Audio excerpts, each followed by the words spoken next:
Ukraine says at least 7 people have been killed and nearly 100 injured in a Russian missile attack on the city of Chernihiv. Officials said a theatre on the main square was targeted. Video from the scene shows glass and debris blown across nearby streets, as well as a number of bodies. President Zelensky posted online urging the world to stand up to what he called Russian terror. Chernihiv is close to the border with Belarus. Well, in the past hour, President Zelensky has been meeting with the Swedish Prime Minister Ulf Kristersson in Sweden.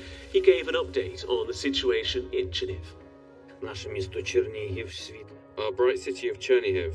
This morning, Russia launched missiles on the city, at the very centre of it, where the National Drama Theatre is located, as well as many residential homes.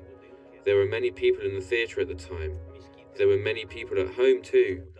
More than 90 people were injured, 12 children among them.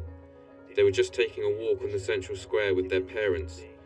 Among the dead, a 6-year-old child, whose mother is seriously injured and is in intensive care. My condolences to those who lost their loved ones in this Russian, obviously, terrorist attack. Well, let's cross live to the BBC Newsroom and the BBC's Europe regional editor Paul Moss, who is monitoring the developments coming out of Ukraine. Paul, what more do we know about what happened? Well, we know that the missile landed at about 11:30 local time, hitting, yes, the central square in Chernihiv, where there is a theatre, which it seems was very badly damaged. There's also a university building. It seems hopefully that building was not occupied because it was a Saturday morning.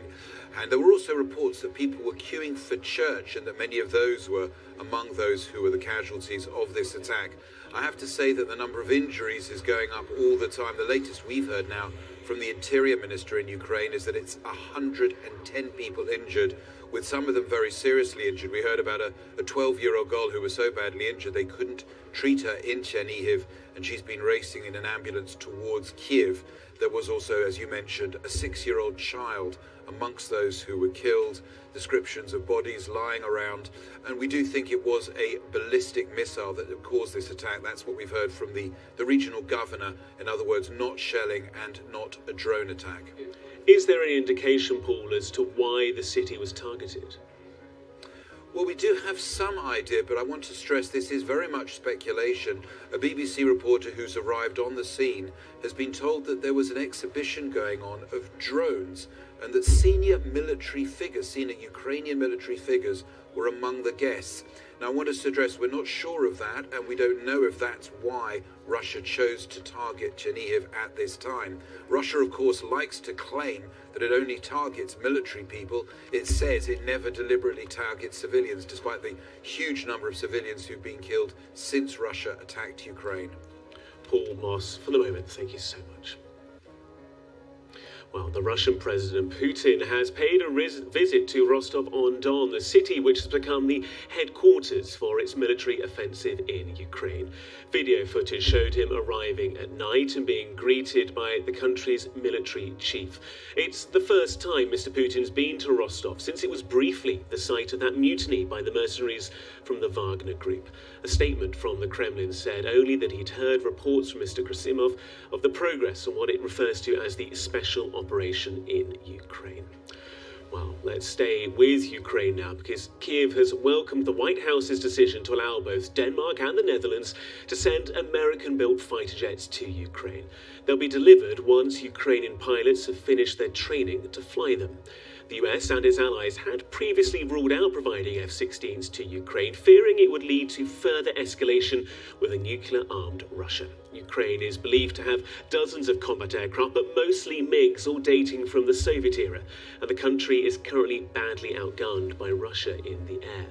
Well, let's cross now to Kharkiv and Dan Saber, the Guardian newspaper's defence editor there. Dan, thank you so much for joining us. Ukraine has been pushing for these F-16s for a long time. America's finally given the green light. This feels like a significant moment.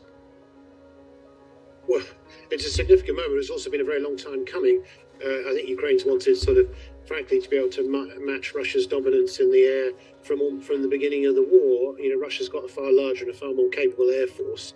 It hasn't actually used it very much, despite endless bombing of Ukrainian cities. It's generally done so from from a distance. But Ukraine needs fighter jets in order to really match that. And when the West seeks to go to war, what the West wants is would expect to have air power to be able to bomb enemy positions and be able to make it much safer for ground troops to operate.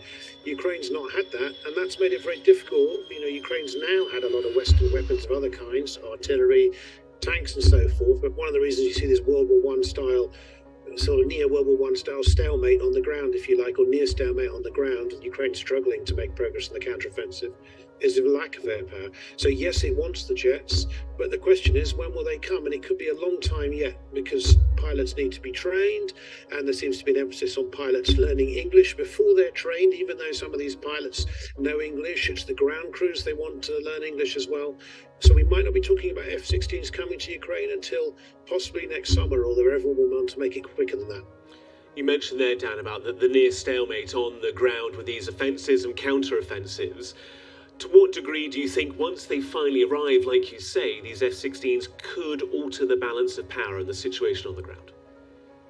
Yes, and that's right. That's absolutely the hope. I mean, at the moment, Ukraine has a sort of tiny air force. I think you said that in your introduction. They run a few combat missions a day. The pilots have to sort of hug the ground, flying under a few meters of the ground to avoid enemy radar to sort of carry out those tasks. But they're up against Russian jets, which have traditionally had weapons with longer ranges, longer missile ranges. It's very dangerous for them. Right now, if they had the F-16s, they could, and in enough quantity, half a dozen F-16s won't make the difference.